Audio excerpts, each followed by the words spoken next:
Okay, we're going to call this meeting to order. Good morning, everybody.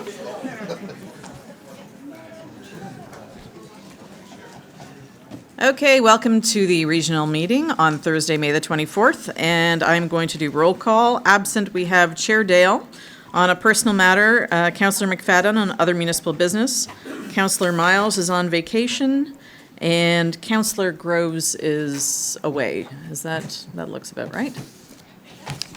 All right, thank you. Are there any declarations of conflict of interest? Seeing none. Can I get an approver of the minutes? Mayor Thompson and Councillor Starr. You got that? Are there any changes to the agenda? Nope. Can I get an approver of the agenda? Okay, Councillor Gibson, Councillor Fonseca. Are there any public announcements sponsored? Call the vote for the approval of the agenda. All in favor? Carried. Different from our council. All right. Public announcement sponsored by a member of council. Clearly, people have things to do this afternoon. All right. Seeing none.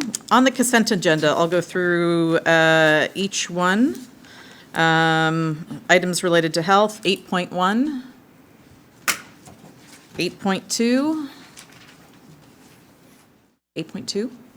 8.2 is a hold. 8.3. 8.4. 8.5. Oh, 8.4, hold. 8.5. On to communications, 9.1. 9.2.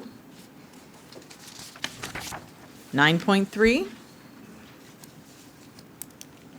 Items related to human services, 10.1 is a presentation, so that will be held. No communications. Items related to enterprise program and services, 12.1. Councillor Kovac, you lifted your hand almost up. Was that? No? You're good. 12.2. 12.3. 12.4. 12.5. I feel like someone's going to yell bingo.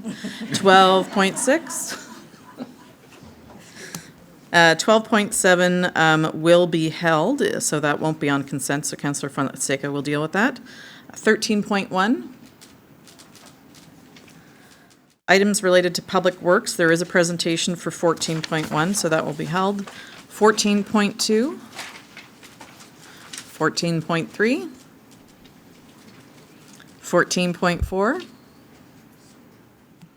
15.1 is communications. There is a referral to Public Works recommended, so we don't need to hold that if that's the recommendation.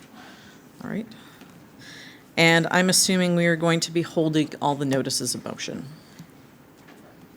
Okay. 17.1, I see nods. 17.2, 17.3. Okay. And bylaws, do they go in? No, they don't go in consent. Alrighty. Okay. Okay. Mayor Crombie, can I get a seconder? Mayor Mahoney. I need to have my coffee.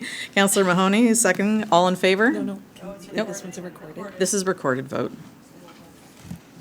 There we go.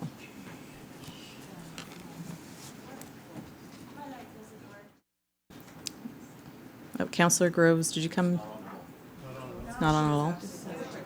Oh, you were absent when we took roll call, so maybe We're it's... fixing it right now. That means you can go home.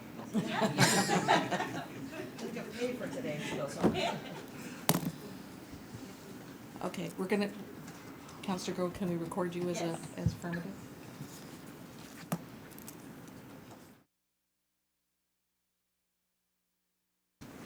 All right, okay. On to delegations. There is a delegate, a delegate who is a little bit late. Justin Totten, is he here yet? Oh, you are here. Okay, great, thank you. We're going to start with 7.1 Maureen Johnston. She's a retired Peel Regional resident who wants to speak to the holiday shopping bylaw. And for reference, that is coming before council on June the 14th as a corporate report. So welcome, Maureen.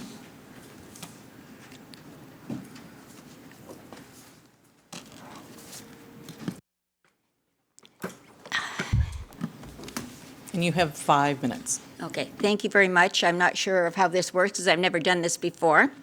I'm sure a lot of what I'm going to say to you today you've all heard before, but I do think it's some things that need to be repeated.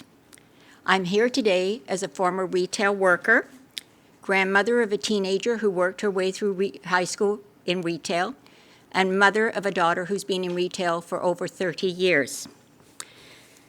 I have to say, when I first heard of the idea of wide open stat holiday shopping, my immediate thought is, when did shopping become an essential service? I cannot come to these offices on a stat holiday. I cannot go to my family doctor, a lawyer. I can't renew my driver's license or obtain a passport. But it's been decided that I should be able to go to the store, the grocery store, to buy milk, go to the plaza to buy new shoes, or even eat in the food court. I don't understand the reasoning behind this. With the advent of ATM machines, with groceries sold both in drugstores and gas stations nowadays, flea markets, and already opening with special permission, some of the malls we have today, why it's necessary that we expand this even further. It seems we want to penalize those who are primarily minimum wage earners, many who are part-time, some of them who are mothers who are working around children and are trying to add to the family finances. A lot of these people are also immigrants who've come and are trying to work and get Canadian work experience. And those, like my daughter, who invested in a retail career over 30 years ago, before Sunday shopping or stat holiday shopping was even thought of. Are these people not entitled to the same as you? Are they not allowed to have dinner on Thanksgiving with their family, have a barbecue on Canada Day, or even hopefully get an extra day up at a cottage? I also question the costs to businesses. We've been told that the raise in minimum wage is costing businesses, resulting in the possible job loss, reductions in benefits, and the loss of hours to those workers. But we are now going to add to those costs by asking those businesses to open on stat holidays and pay time and a half, as well as stat holiday pay. You will still have to have a manager working on those days. And my daughter would be one of those ones that would be working. Because you need someone to open, you need someone to close, you need someone to handle the money, you need someone to be able to deal with customer problems. Now, will these people be paid time and a half? Or as managers, will they be required to work the stat holiday and take a day in lieu later on?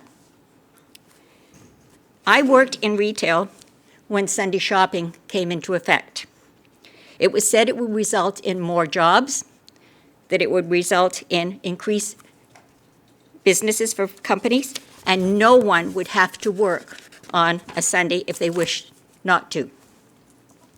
I was in a position to tell you that we did not hire one more person in the store that I worked in. I was in a position to tell you that our sales did not increase that much. And many people who decided that they did not want to work on those Sunday holidays were forced to work because their hours were reduced during the week, and bit by bit, with the reduced wages that they were earning, they were forced to do it. We also found that people who were so anxious to work at the beginning realized, because they thought they were getting extra money, that they weren't, because their hours were reduced during the week, and especially after a really good Saturday night, they weren't always interested in coming back in to work on a Sunday morning. Eventually, those that did not want to work, it really had no choice. They had to do it. These will still be the same issues if you have wide open stat holiday shopping. You say businesses will have a choice, but I don't know that they necessarily will, especially grocery stores. because these decisions will be made by people at their head offices who will not be working those stat holidays. And many businesses, especially smaller ones, will have no choice in order to be competitive and to turn around and keep their base, their customer base. They will have to maintain it, and they will have to do it.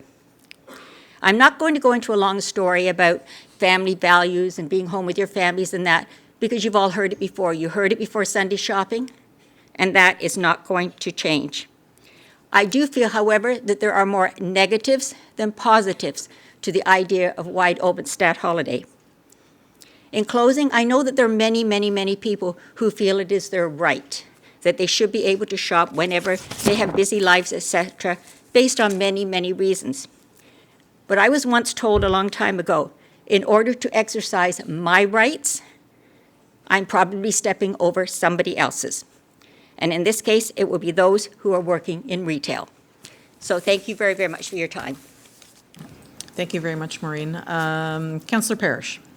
I'm supposed to just ask questions, but I want to tell you did a really good job. Well, And thank if you, that's- considering if how my that's knees your are first shaking run so at badly. it, if that's your first run at it, I have an election campaign you can help me with. Well, actually, I probably will be working for somebody else. I hope.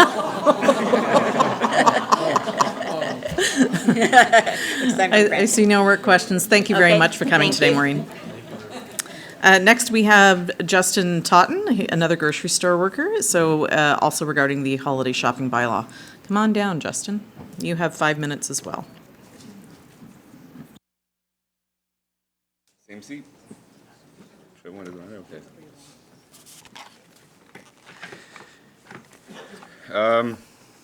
Again, I'll say this is my first time, just as well as Marie. I don't think I'll do as good. But I would first like to start by saying thank you for allowing me to talk today. As a resident of the Peel region for the better part of my life, as well as working in the retail industry for close to 20 years, I'm very passionate about this issue that will only not affect this generation, but also have a huge impact on the ones to follow. You've heard this before, but I'm sure my story is not very different, as well as the other representatives that I have spoken already. But I, as well as my wife, have 2 jobs. Just to make sure that we can provide a stable home life for our 2 girls. Even with conflicting schedules, we still manage to sit down for dinner together because we realize that's just how important that still is to us and our family. I feel that if these guaranteed stat holidays are taken away and businesses are open 365 days a year, there are parents out there that will never be able to make memories or have proper time with their families, which they truly deserve. I fully understand that right now it looks like it's a good idea / plan to simply for the convenience factor, but we have all gotten this far, knowing what to do when there is a holiday coming up, which is the exact reason that stores are busier the days before as well as the days following any stat holiday. Like most retail workers in Peel, or any region for that matter, I feel like even though it might be a little bit more money given for working those days, it does not and will never replace the time spent with my wife, my 2 girls, extended families, and all this which easily can lead to no friendship time, no bonds, no closeness, a lack of values that the families really need. Thank you. Thank you very much, Justin. I see no questions on the board. Thank you very much for coming Perfect. today. Thank you very much for your time. You did well. Can I get a mover of both the deputants, please? Councillor Sato and Councillor Shaughnessy is seconder. All in favor? Just show of hands, carried. Thank you very much. Our next item, 8.2, the opioid strategy for Peel. And I'm going to turn it over to Councillor Moore for health. Thank you very much, Chair Raz. The first item under health is the opioid strategy for Peel update. I'm not sure who had this held. Mayor Jeffrey? So I just wondered if we could get a response from staff, because when I read the report, there was some detail with regards to the additional funding that we received with regards to opening a temporary overdose prevention site.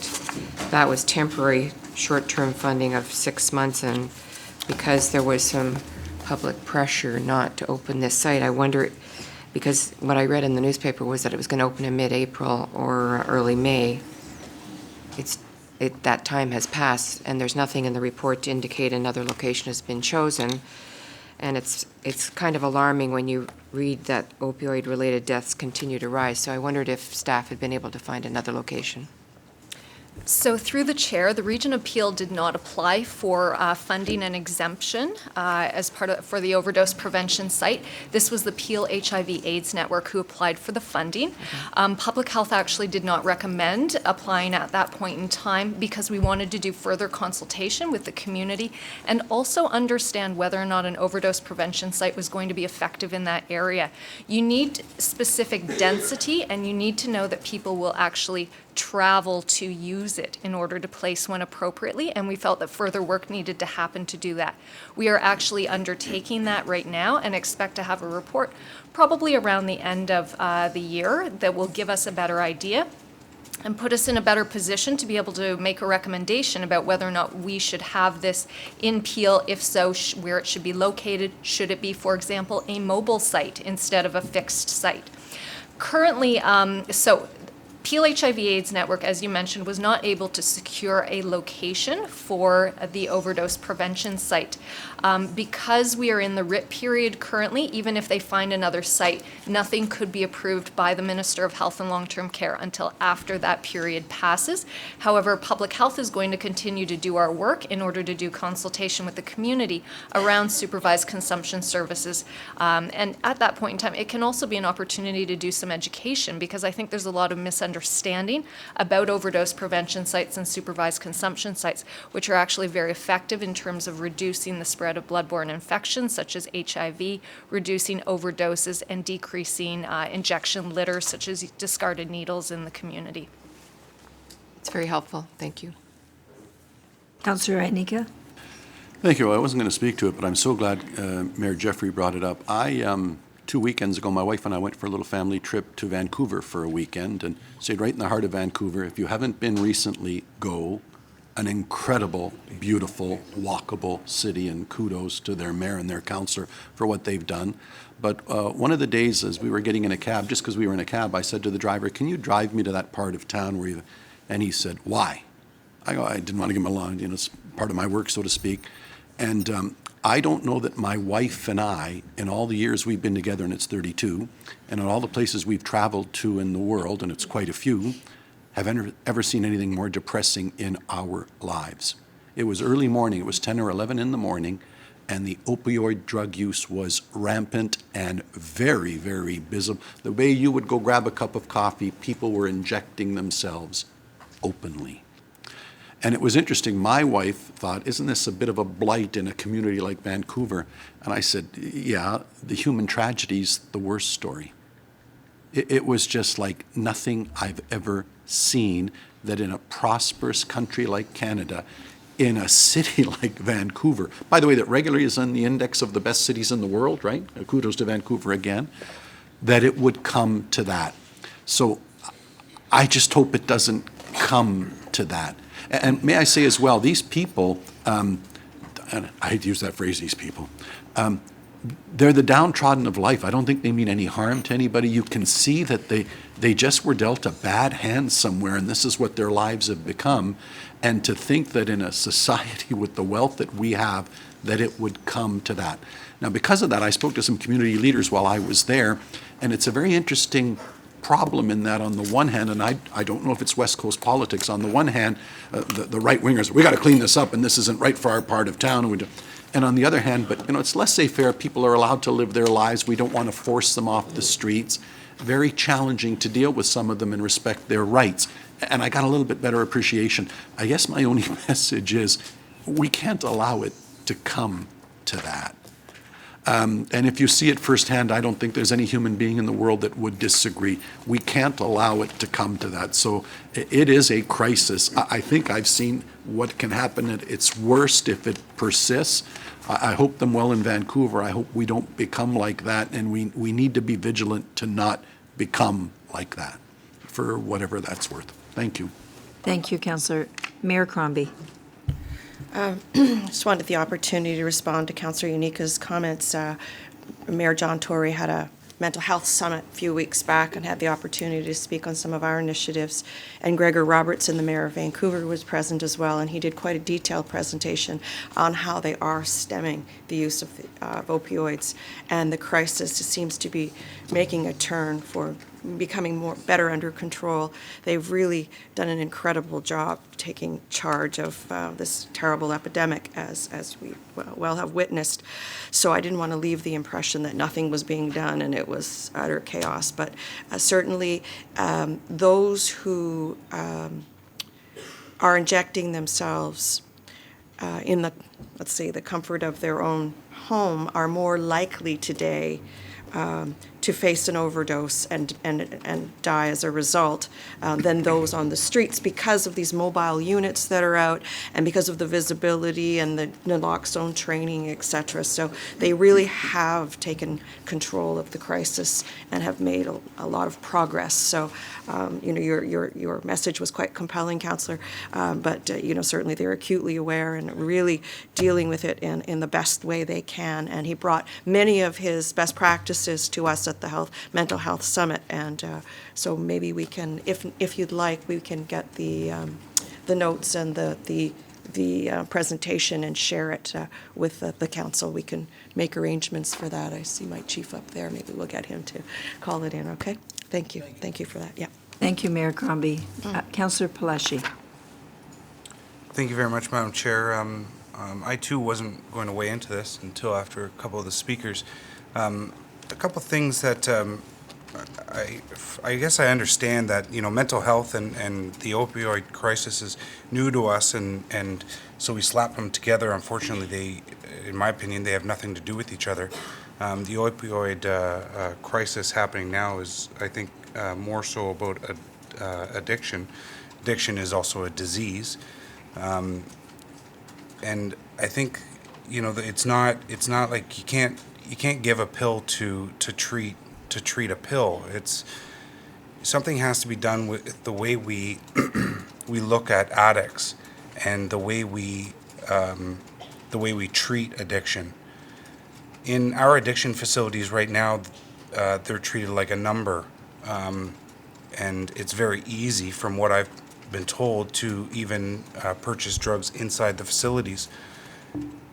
The private sector, I think, has gone really far with addicts helping addicts, but unfortunately, the amount of money that goes into or that you have to pay to get into a private treatment facility is huge.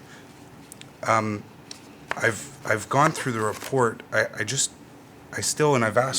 asked before about the facilities that are in Peel, and I'd still like a better understanding of how we can change those facilities to turn them more into that private sector and less like a jailhouse.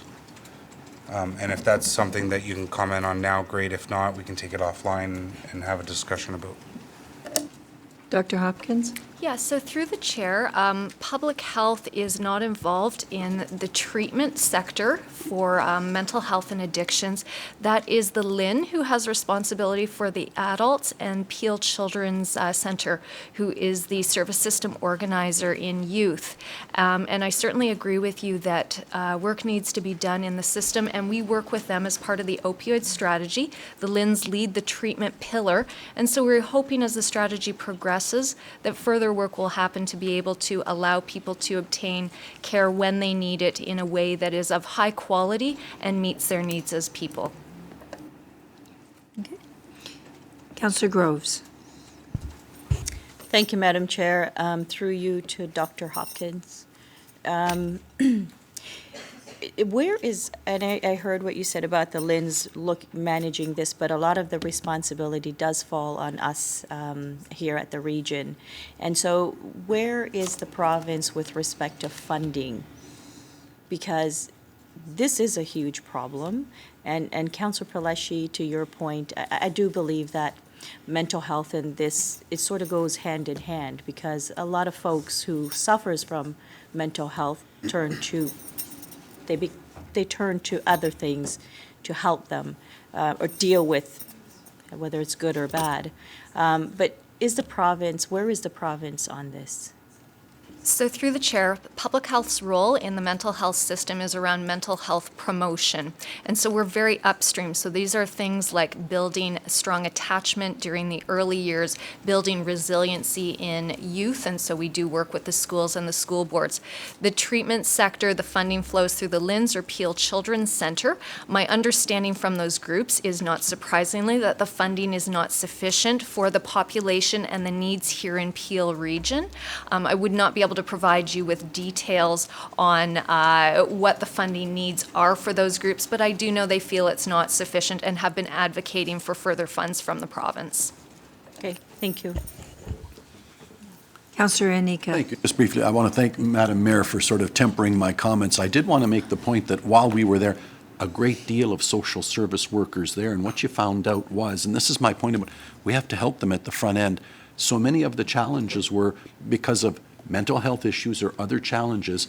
Dare I say, these were the people that didn't necessarily want to be helped because they were that far down the ramp. The other problem that they mentioned, Mayor Crombie, you're absolutely right.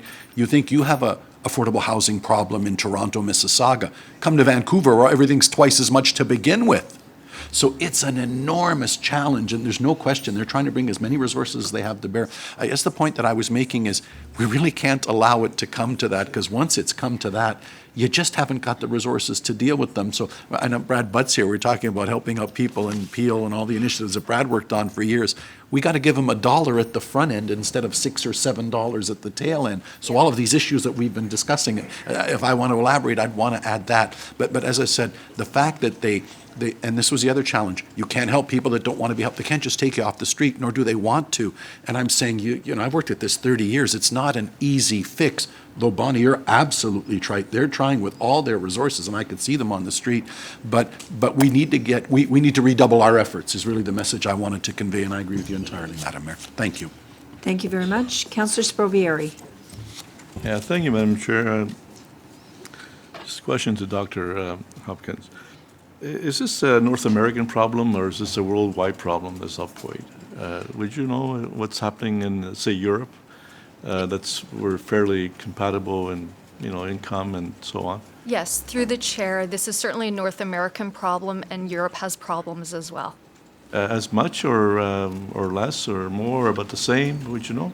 Through the chair, it's very complex to compare different countries because there are a lot of factors. So healthcare systems differ, social demographic variables differ as well. So in terms of comparison, it would be very challenging to do that, and I don't have data handy. Yeah, because through the chair, the reason I ask is because if it is a problem also in Europe, and it'd be interesting to see how they're handling the problem there, whether if it's greater or less, would be something interesting to look at and get, you know, especially countries like in Britain that are very similar, you know, society that we have here, whether they have a similar problem, and see how what are they doing to resolve it or deal with the problem.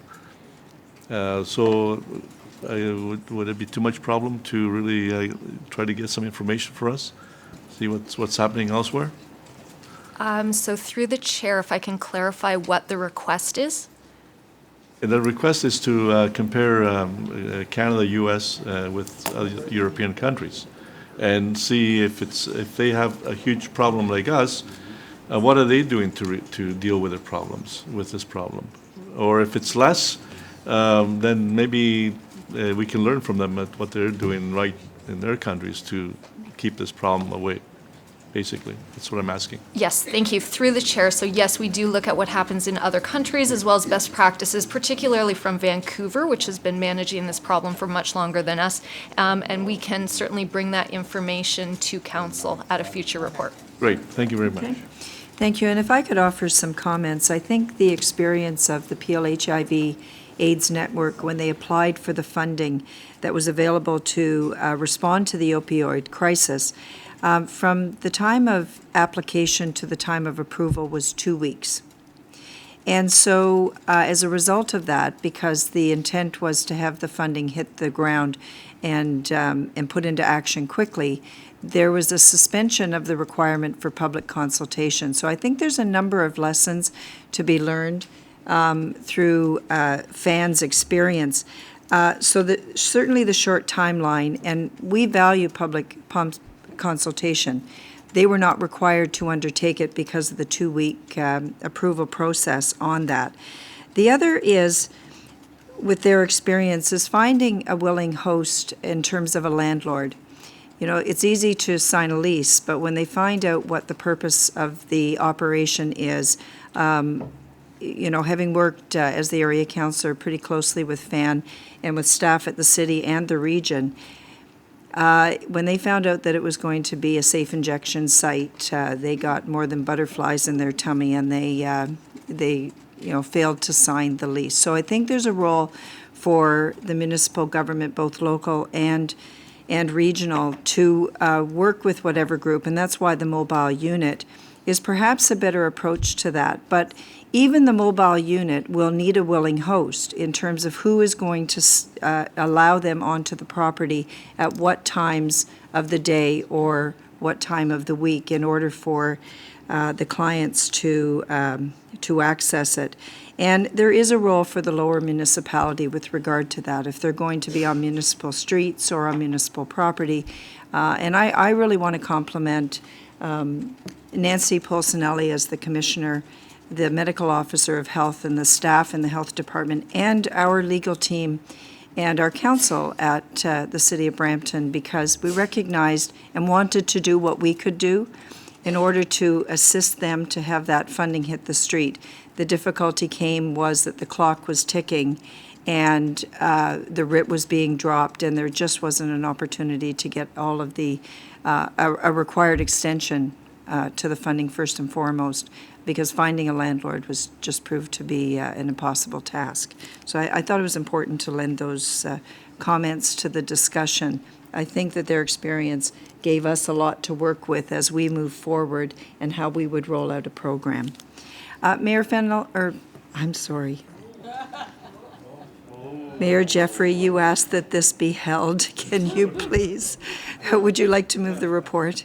All in favor? That's carried. Thank you. Recorded. Oh, recorded vote.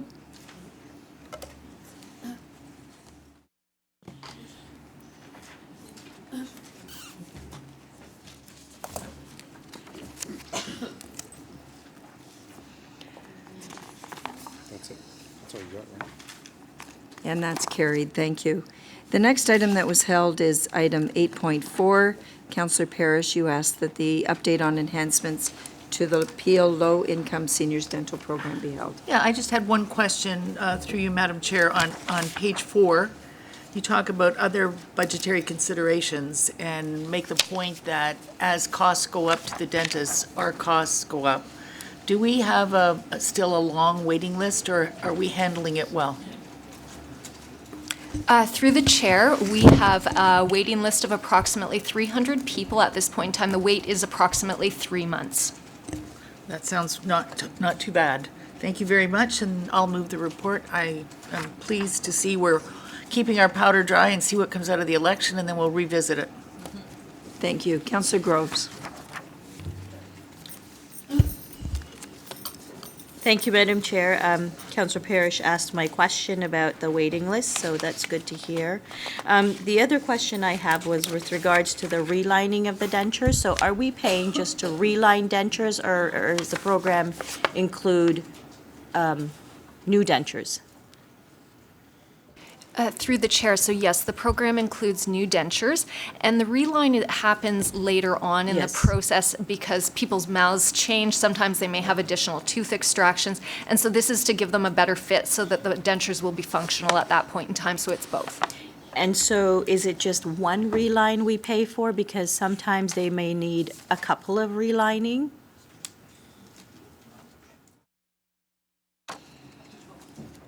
Through the chair, it's up to 12 months that they will have the relines done in. Perfect, thank you. Okay, thank you. Councillor Sado. Thank you, Madam Chair. Sorry, after we finish this report, could I ask for council's indulgence? I do have a request on 8.1, and I'm sorry I missed it when we were going through the consent agenda. It's just a request to staff. Okay. Then what I will do is I'll call the vote, but moved by Councillor Parish. All those in favor? That's carried. No, it's All recorded. And then, Madam Chair, if you want to call a vote to reopen the consent agenda, believe it needs 2/3, and then we'll remove 8.1. Do we need to clear the board first? Okay, there we go. Okay, going to call the vote to reopen item 8.1 on vector-borne disease. Recorded. Just- thank You need to push your buttons. you. Oh, it is. Sorry, a little bit of a delay.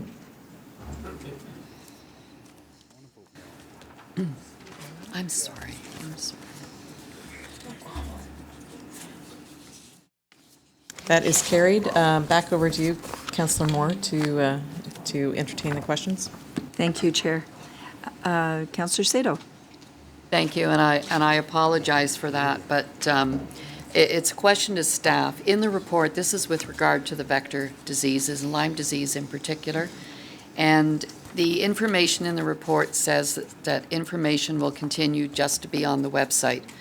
And my request is, because the Public Health Agency of Canada has recently released a warning for the province of Ontario of a heightened risk of Lyme disease for this summer within the province.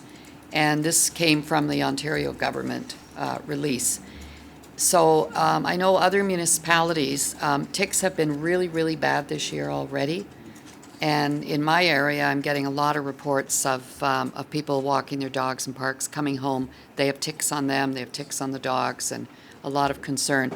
So my request is that we do what a lot of the other municipalities are doing and issue ongoing messages through Twitter and Facebook, not just on the region's website, and directing people to to where they can get all of that information, because we really want them. That most people don't know that they can send the ticks in for testing. And I think it's important that we remind people to do that. So if I could just as direction to staff. Staff will take that under advisement. Thank you. Thank you. Councillor Shaughnessy. Thank you, Madam Chair. I was just going to add to that. That is something I'd really like to see a link, that if they could provide all of council members with a link, I'd be happy to Facebook it out. In Caledon, we have all the trails with everybody walking their dogs, and I think we need a bit of an awareness campaign, so that would be helpful for us. Thank you. Okay. Councillor Parish. I just would like it confirmed.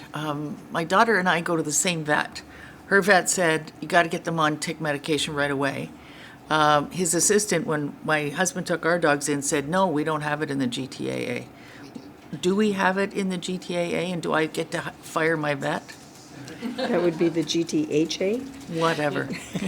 So through the chair, I'm a human doctor, so I'm not going to give you advice about your pet. However, yeah, so Lyme disease and the ticks that carry Lyme disease, so the black-legged ticks, can be found throughout Ontario. There are certain areas, and that's the map that we have included with the report, where you are at higher risk of encountering one of those ticks. However, the ticks latch on to migratory songbirds, so they can drop off in other places.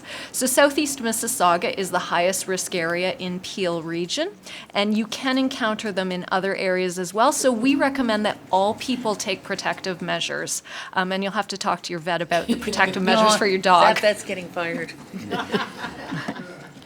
Councillor Innes. Thank you.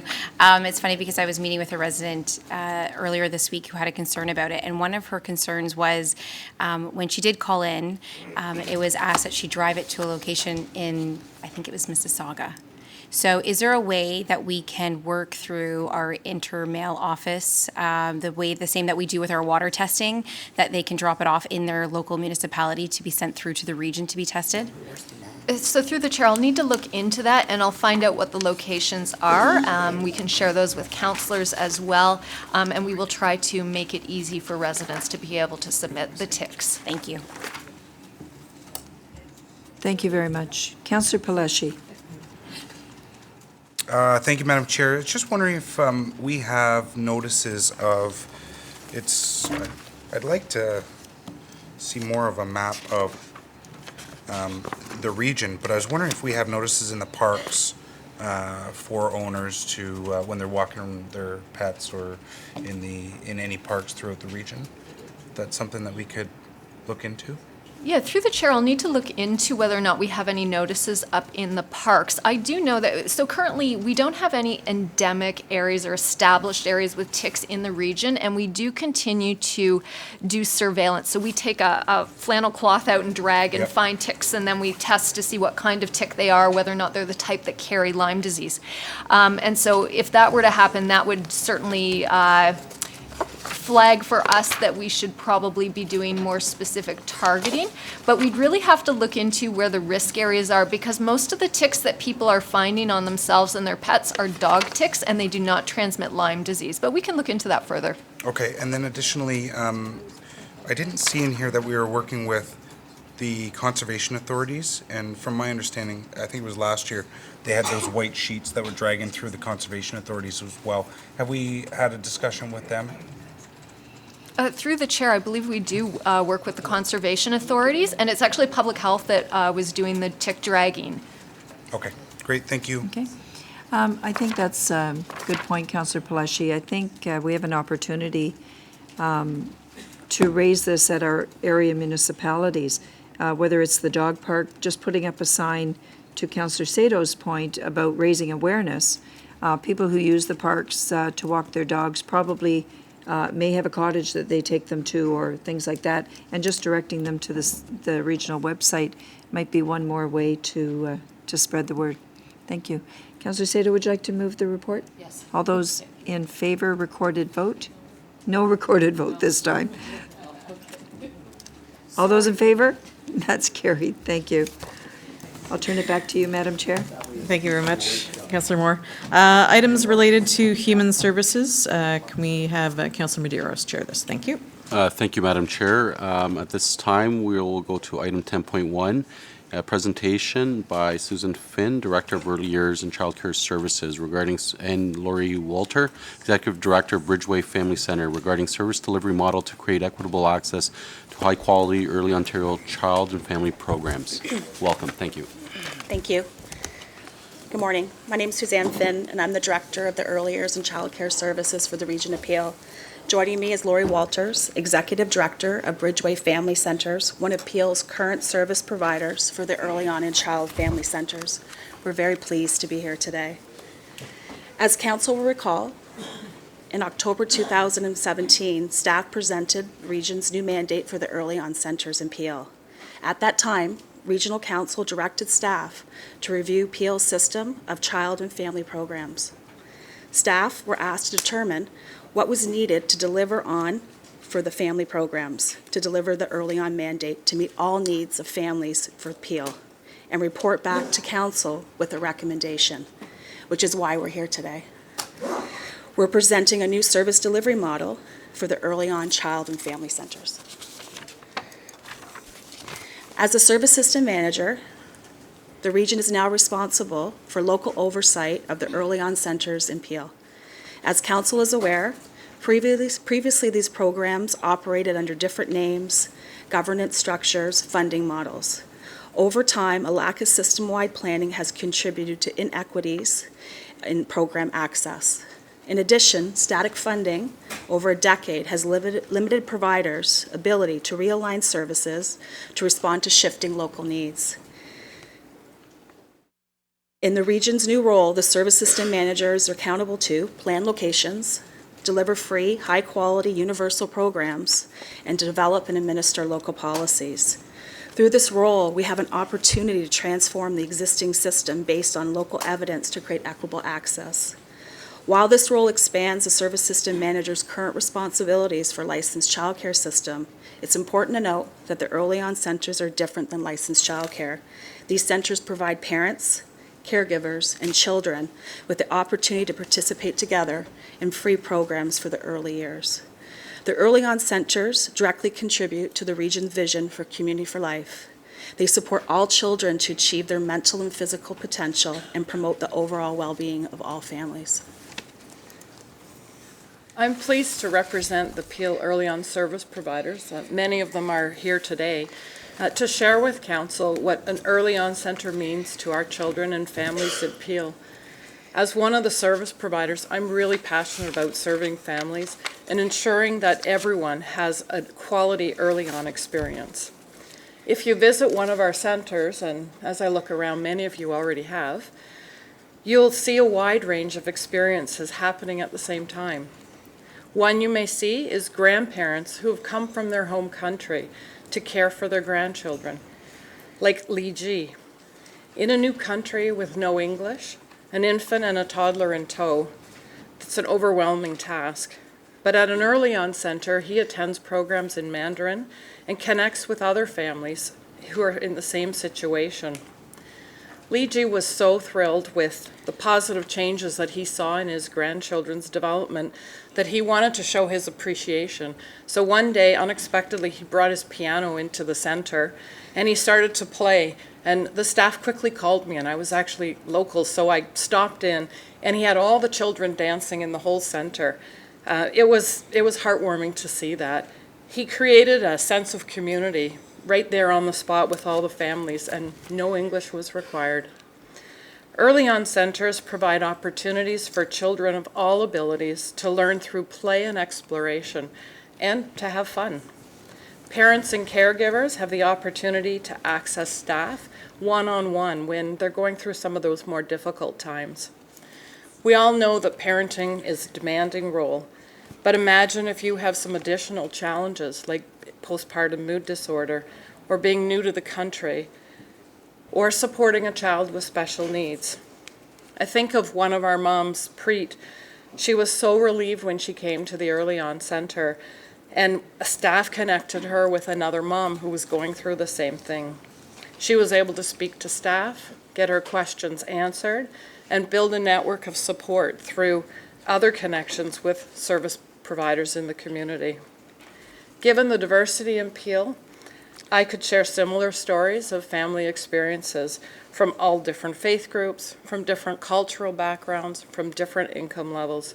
But what they all have in common is their hopes and dreams for their children's success in life. I'm very happy that Regional Council has requested this review of the Early On system. As a service provider, I'm so pleased that we have the opportunity to work collaboratively with the region, with our other service providers, and with community partners. This is an exciting time of building on our existing strengths, and we're so grateful to Suzanne and her team for including all of us in the planning process. Together, we're building a system that will deliver positive outcomes for children and families in Peel. To provide all families in Peel with the Early On experience, a new service delivery model is needed to deliver on the expanded provincial mandate for the Early On centers. This includes programs delivered by qualified staff to support both children and caregivers to build confidence they need to thrive in the earlier centers, to respond to the significant population growth and other demographic changes, to respond to local needs identified by families, including data collected during our consultation with over 3,400 families across Peel, stabilize the current system, create equitable access for all families for high-quality programs, and as Lori noted, to address our local needs, staff partnered with service providers, community partners, to review the Early On system. As a result of this collaboration is the new service delivery model for Peel that we're sharing with Council today. The recommended model includes two key components: equitable access standards to provide a minimum number of hours in all communities, and a staffing plan to deliver core programs to engage families.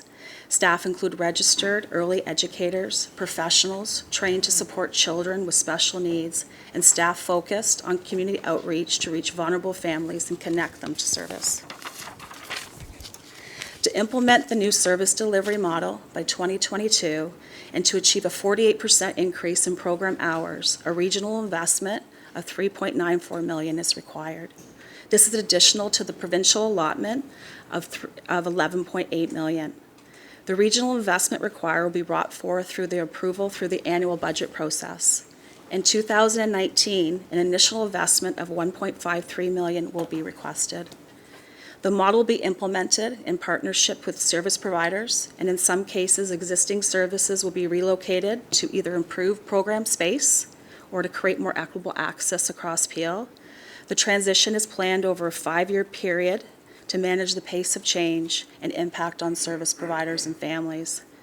We'll continue to advocate to the provincial government for additional funding for the early on and family centers, and staff will also explore opportunities to offset the regional investment through a review of existing programs. Staff will continue to engage families, service providers, system partners to refine the model through its 5-year implementation, and will be monitoring its effectiveness and adjusting as needed to ensure we achieve positive outcomes for families. The slide provides an overview of the benefits families will experience from the recommended service delivery model. These include a 48% increase in program hours across Peel, including offering weekend and evening programs based on input from families, greater access to programs for rural communities, programming within a 5-minute drive in urban areas and a 15-minute walk in densely populated communities, dedicated outreach to support program awareness, participation amongst those not using the program, including vulnerable families, a staffing ratio of 2 staff to 60 participants to ensure children and caregivers are engaged and supported, and 225 hours of special needs support to respond to questions on child development and provide referrals to specialized services, and responsive programs that offer consistent programs to all families while allowing for customized programs to meet the needs of individual communities. This new service delivery model responds to regional direction to create equitable access to high-quality programs for Peel.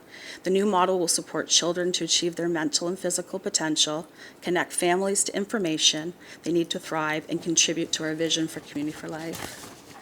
On behalf of Lori and myself, we thank you for your time, and we'd be happy to answer questions. Thank you very much for the presentation.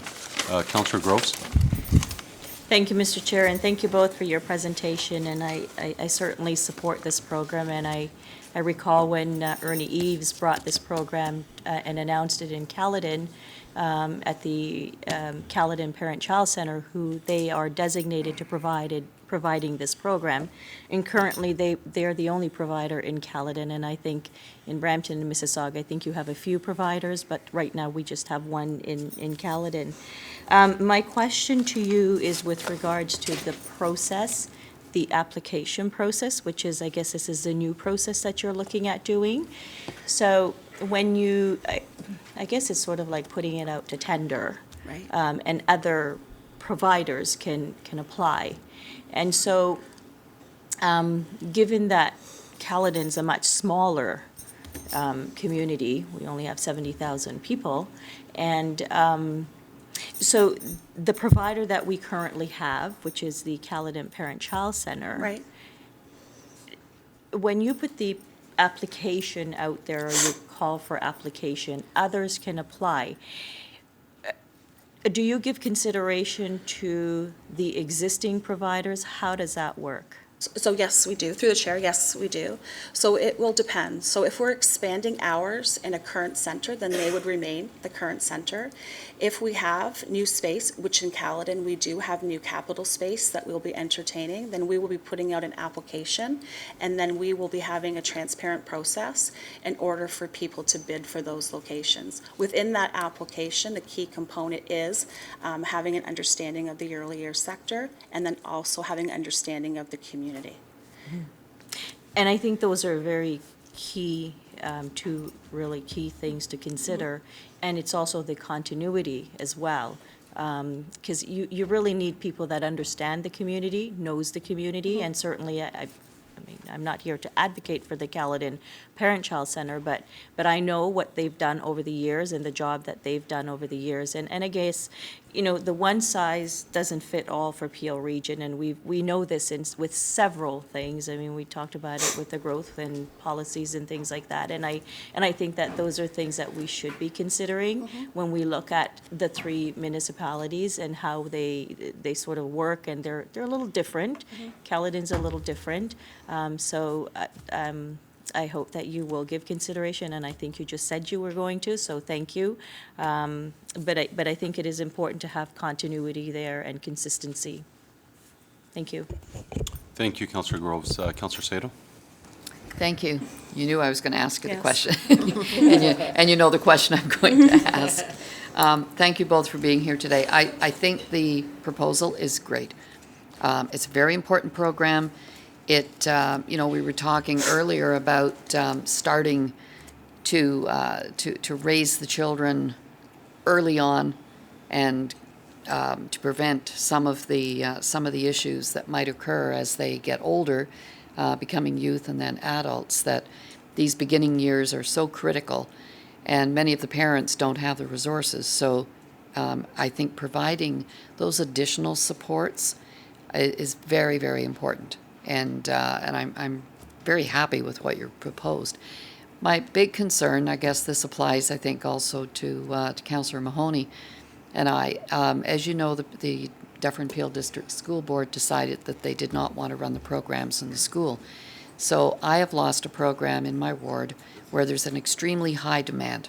It's there today, those programs are filled, and I was assured when the report came to council that there would be somewhere else for the parents to go. Well, there isn't anywhere else for the parents to go. I've asked Lori about the other locations, and they cannot absorb the 35 that are enrolled in the program. And I know you're looking at expanding it, but I need assurance for these parents and grandparents who, after the end of June, will have nowhere in the new year to take the young children. And I told them after our first report that came earlier this year that, oh no, I've been told there's somewhere, you're covered, but they're not covered. And I don't want to wait until we start bringing in a new program that is going to expand the program, and I agree with that. I think it's needed. But I also don't think it's fair that where there's an area of demand that we're not making sure that demand is being met. Through the chair, I think in your area in particular, we do have a strong plan. The families potentially would like to continue in the venue where they're going with the facilitator that they're used to, and we recognize that. And we will be able to increase hours. The question comes that if all 35 families show up at the exact very same time, could potentially some be turned away? And they could. What we're working towards as well too is capturing data on utilization. So if that occurs, if it's actually comes true, then we'll be able to look for existing space, because our overall goal is wherever there's a family with young children, there'll be service provided for them. So have we, I think it was just the Dufferin Peel Board that had made the decision that they didn't want the programs in the schools, and it was a board decision, correct? And through the chair, it's also the Peel Board as well too. But the Peel Board did as well. Yes. So we can't even go to the Peel Board, because I know we are offering a program at one of the Peel Board schools. What if they cancel that? What if the Peel Board says we don't want it there either? So through the chair, the Peel Board also divested from where they were in the parenting literacy programs, but they also run a child program that's outside of this as well too. We are going to be able to go back into the Peel Board and work to expand services. So looking at the long-term plan, given the positions of the school boards, do you feel that where you need to expand and where you need to provide new services, besides looking at the ones that are being canceled, and there may be more down the road, that you will be able to acquire locations to provide what you have here? Through the chair, yes, we believe we will. Okay, so you sort of have an idea of where you're going to go. Yeah. And we're also going to be going back to those families again to connect them and then bring them to bridge them with the new communities as well too, and have the service provider from the new area and then with the district school board facilities as well too, to come together to try to do a soft transfer. Thank you.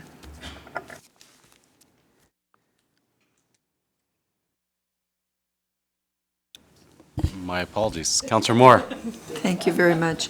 Thank you for the presentation. I agree with a lot of the comments around making sure that the public, the parents and caregivers have access to the program. I guess my questions center more around the staff, because, obviously they were, I guess, Peel Board or Dufferin Peel staff, and I'm not sure that we've had an opportunity to have a discussion around how we transition the staff. I'm not sure whether that's an in-camera discussion, but I'm wondering when we'll have an opportunity to have that conversation, because, you know, I'm sure, I don't know how many staff are involved with the transition to a new service provider, but I can only imagine with the school year coming to an end, and I'm not sure, the programs ran 12 months out of the year, didn't they? Through the chair, through the school boards, they ran 10 months. They ran the 10 months. So I'm sure there's some staff who are wondering what their disposition is going to be come September. So I'm not sure who can answer that question, but we need to have that conversation. So through the chair, I would suggest that if you would like to get into a detailed conversation about the staff, that we most likely need to move in camera under labor relations issues. Are staff in a position to Yes, to we address are. that today? Then I'm going to suggest that. Do we need to reopen the agenda to add an in-camera discussion? Okay. Well, perhaps after Councillor Mahoney speaks, we could move in camera? Or wait until the end of the day. I don't care, but I find it, Councillor Moore, staff are here now to Okay. answer the question, so it's probably deal with it. It may be a bit of an inconvenience to clear the chamber, but now is probably the appropriate time after Councillor Mahoney speaks. okay, thank you. Can't we just call it earmuffs? Okay, thank you, Councillor Moore. Councillor Mahoney? Thank you, Mr. Chair, and yeah, I agree, maybe we should go in camera to discuss that. I just wanted to kind of build on a little bit of what Councillor Sato had said. Obviously, there are a number of concerns in one particular area there. I did note in the presentation that your goal is to have a location that's a 15-minute walk for people and for residents. I just want to know how this program and this service delivery model provides programs and locations that are convenient for families. I know that has been addressed. One of my concerns with the area that I'm at is there's one bus, it's the 36, so there's no way there's a location close to outside of what they're currently in, which apparently is not available. So how are we going to work on that? Because even if we, you know, there's not the transit service there to provide for the people who don't have cars who really rely on this. What is the plan to kind of address that 15-minute walk and locations closer if there isn't one? So through the chair, after today, if the report gets approved, our team will be working on building that over a 5-year period of time. We have some capital projects that are coming up, and that we're also scoping out other locations in social housing, more spaces available on bus routes in order to meet that need for densely populated areas that families are able to walk within 15 minutes. Right, okay. And I appreciate that. I mean, I think you can probably understand and respect the fact that for residents looking at 5 years down the road, that doesn't really service their needs now. There's a lot of people in my community that rely on this on a daily basis, and we don't have a solution for them right now going forward. Understanding that there are a number of different, you know, factors and groups involved in this, but it's my hope and request that you're able to work with those local people to ensure that in the short term, that the residents and parents and families who really rely on this wonderful work that you do, and it really is wonderful work, but they need a solution now, not in 5 years. And space is a challenge, I think, for everybody. And different community centers or different, you know, opportunity spaces is a challenge. We're often moving seniors out of community centers in the summertime so we can bring the kids in, and it's always a bit of a juggle. So for the residents who have contacted me, that's their main concern. You know, it's fine that we're talking about long-term planning, but they're worried about today, and so am I. So I really would encourage, and I know we've had some discussions offline about this, but we need a solution immediately for these 100+ families, at least in my ward. So. Through the chair, we recognize that we need to have a short-term strategy as well in your area, as well as working towards a long-term strategy. Okay, thank you. Thank you, Councillor Mahoney. Councillor Pelletier? Thank you, Mr. Chair. Just to build off a little bit of what Councillor Mahoney was saying, I think we're affected by this in a great deal in the areas that we represent. And you know, at the lower tier, we're right now in, you know, early discussions with the school boards to try and have some kind of relationship to use, like in I think all of our areas, we all kind of are trying to get into, you know, their space, gymnasiums and stuff. So that working relationship, and if there's an ability to build off that from the lower tier, municipalities, and I'm sure Mississauga is looking into it as well as Caledon. But if there's an opportunity where the region can come together with those school boards to try and, keep them in the same facilities, I think that's a conversation, if it hasn't been had, then needs to be had. And if it, has been had and they're unwilling to do that, then I think the pressure needs to then be put on us to put on the trustees. Through the chair, we're continuing to have conversations, and we've actually just written a letter back to the school boards stating our intent that maybe we can talk about in camera as well, too. Is it a strongly worded letter? I don't know. You don't have to. I don't know. I think we're trying, we continue to work with them over a variety of different things, but we're making our intentions known. Okay, great. And I'm happy to speak more to it in camera. Thank you, Councillor Palashi. Now, members of council, we have a motion put forth by Councillor Moore to go into closed session. Is this a recorded vote or just show of hands? All in favor? Carried.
Okay, so can I get a motion also to receipt of the delegate of the presentation? Not required. Oh, and the report? All in favor? It's a recorded vote. Recorded vote.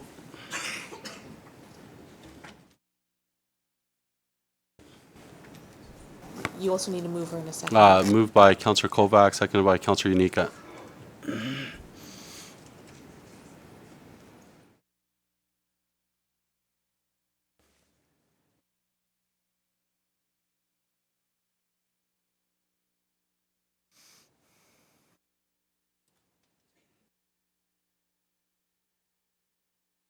Back to you, Chair. Thank you very much, Councillor. Next, we have items related to enterprise programs and services. Councillor Fonseca, can you chair this, please? Yeah, thank you very much, Madam Chair. And we have item 12.7, which has been held. And over to Councillor Palashi.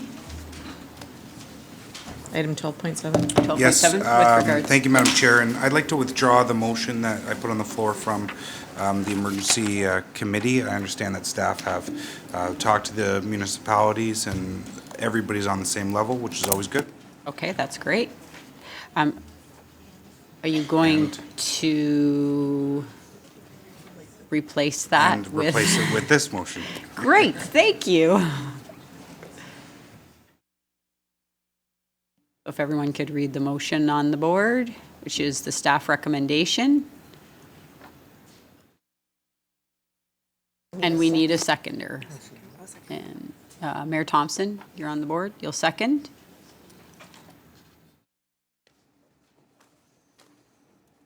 Okay, so this is a recorded vote. Thank you very much.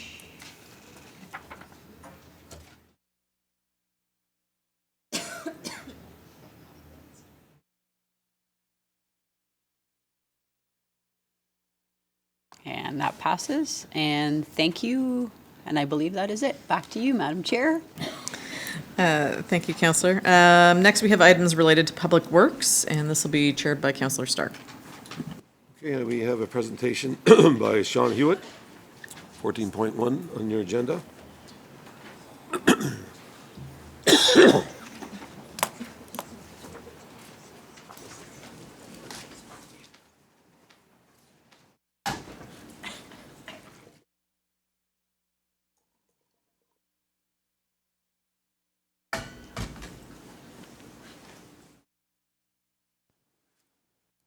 First of all, thank you, members of council, for your time today on this initiative. Give me a second here.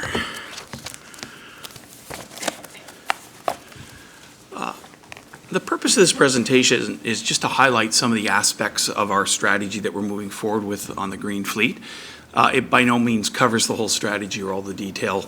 We have a couple of technical documents that are quite thick, and I have no intention of trying to go through all of that by any means. So before I start, I just want to thank a couple of key staffers, Amy Yates, who has been my program support analyst, who really quarterbacked this. He's done a great job, and Brad McDonald and his team. I think Kathleen and Jeremy are in the audience today, which again have done a lot of work on this. So this doesn't come together because of a director, it comes together because of a really good team.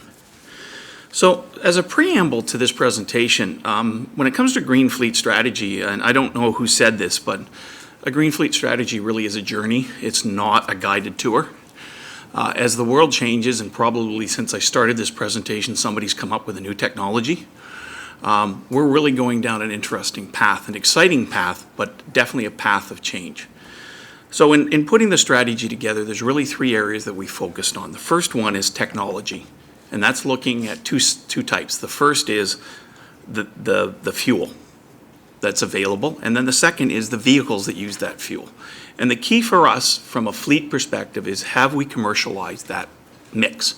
So for example, in hybrids, you have gasoline available, you have hydro that the vehicle actually produces, or electricity, and of course you have vehicles that you can buy off the lot.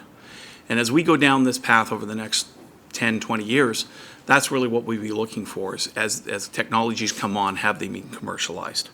So the second thing we're doing is really focusing on the use of data for behavioral change. We do have an automatic vehicle location system, a GPS system on all of our vehicles now, and we're using that intel to look at idling, the way we place vehicles, the way we move things around. And that data is helping to start informing our strategy. Idling is probably the biggest thing that we're now focusing on, and an education program to ensure that our employees understand how to properly manage the use of their vehicle. And then finally, we're looking at right-sizing the fleet, and we've been doing that for quite a long time, but looking at have we got the right vehicles in place. And again, I can just pick on a couple of examples where we used to have a 3/4 ton pickup truck. And we had it for one reason, and that reason came up twice a year. So we've actually moved those vehicles into like hybrid SUVs, which will do the same job, and the one time a year that we need a 3/4 pickup truck, we board it from the fleet pool. So that's made a big difference. So just, as I say, that's the things I really wanted to mention as a preamble. This presentation is going to focus on the targets, and just two things going into the presentation you should be aware of. We actually are in the process of purchasing 16 fully battery electric vehicles. And the good news on those vehicles was, with rebates and everything, they're going to probably be cheaper than the hybrids we're buying today. And we also started a E85, ethanol 85 pilot. And we're looking at 20 vehicles to see if that's a practical application. So as I say, this is a living strategy that we're doing. So moving into the presentation. Our Green Fleet strategy aligns with the term of council priority, which is to adapt and mitigate the effect of climate change. We are really focusing on mitigating our internal fleet. This strategy excludes police, not because police don't want to be part of this, but they are actually working on things themselves. And they are a separate fleet operation. We have a lot of connectivity with them, so the work is happening together, but the strategy really just focuses on the regional fleet. And our goal has been to reduce our GHG productions down to 80% below the 1990 emissions. So where do we get our GHGs from, if you want to call it that, in the region of Peel? Internally, they're primarily through our buildings and streets, and that's part of the overall corporate strategy that's being developed and worked on right now. About 13% of it comes from fleet, and again, that's what we're focusing on. I do want to emphasize on the buildings and streetlights, without getting into a lot of detail, there's some really good work happening there. I don't want you to think it's just waiting for a strategy. For example, in our Mavis facility that we've just built, we have a 40,000 liter water storage, rainwater storage facility that we can actually use to wash vehicles with. It's a really big step forward for us, as well as we also are doing LED lighting in all of our yards, which has been a big improvement. And again, we're leveraging provincial grants to do that work, which makes it very cost effective. The composition of the fleet. We have about 1,100 roughly pieces of equipment and vehicles combined. The vast majority are light-duty vehicles that range anything from passenger cars to TransHelp buses. And then, of course, we get into the more heavy-duty equipment. If you look at the history of our fleet emissions, anchoring in 1990, but going all the way to 2016, it's really about a 28-year profile of what's happened. A lot of the reasons we've had such a major growth is major changes. We didn't have an ambulance fleet in 1990. We didn't have waste management at the regional level in 1990. So a lot of that shift has happened. If you look at the period from about 2010 to today, we've done a fair bit of initiatives prior to having a strategy just to try to avoid GHG. And probably the biggest one is the hybrid vehicles. Again, we've done LED lighting and various other things that reduced idling time. But just to put a reality number against that stat, we've essentially reduced GHGs to be the equivalent of 4 large triaxle snowplows. So if we hadn't done this, it would be like having an extra 4 large triaxle diesel vehicles on the road. So we feel we've done a fair bit to date. The type of initiatives have been right across the corporation. As I say, we've got 50 hybrid vehicles in the fleet right now. We've done a lot of right sizing. In the TransHelp operation, we do have mixed vehicles. We use propane, which is both, again, a cost saving and an emission saving. We have seen just lighter vehicle components in the way we put our vehicles together, and of course LED lighting, which makes a big difference. And one thing I did leave off this list, but I will mention is, again, our ambulance fleet actually has moved to gas from diesel, which has made a huge impact in the emissions coming out of that group. The one point I would make on this slide is that these are mainly internal initiatives that you're seeing. There are some external contracts that we've actually focused on, and the biggest credit goes to our waste management folks who have put the natural gas fleet out. So we're seeing those, the compactors, et cetera, that are all natural gas. So with all that being said, we've reduced our fleet emissions, as I say, historically about 13%. And while that sounds really good, it really is not sufficient for us to meet this long-term target. So without getting too detailed into the graph, if you look at the line, the black line across the bottom, that's what we were doing in 1990. The green line is where we want to get to, and that takes us to the significant drop by 2050. Yeah, the good news is by 2050, I will probably be in one of our social services facilities. I won't be worrying. But the red line is, as I say, what we would be doing if we didn't do anything. The blue line is what we would achieve if we were doing it today. And the line that's not on here, which I'm about to talk to, is really the line that's going to happen if we are able to be successful in this strategy. So what we did in developing the strategy is we did a technical review. We looked at all options, et cetera. There's an attachment number 2 in the report that just walks through a little bit of, again, the highlights of that. We looked really at feasible technologies, and we looked at 3 terms, a medium and a short term, a medium, and a long term. And again, leaving ourselves opportunities as we move forward to allow things to evolve. Right now, we're going to be very highly focused on our battery vehicle fleets. That seems to be the technology that has commercialized, and we're seeing some real positive things there. We are looking at ethanol and biodiesel as opportunities in the short and the long term. Challenge right there right now is supply.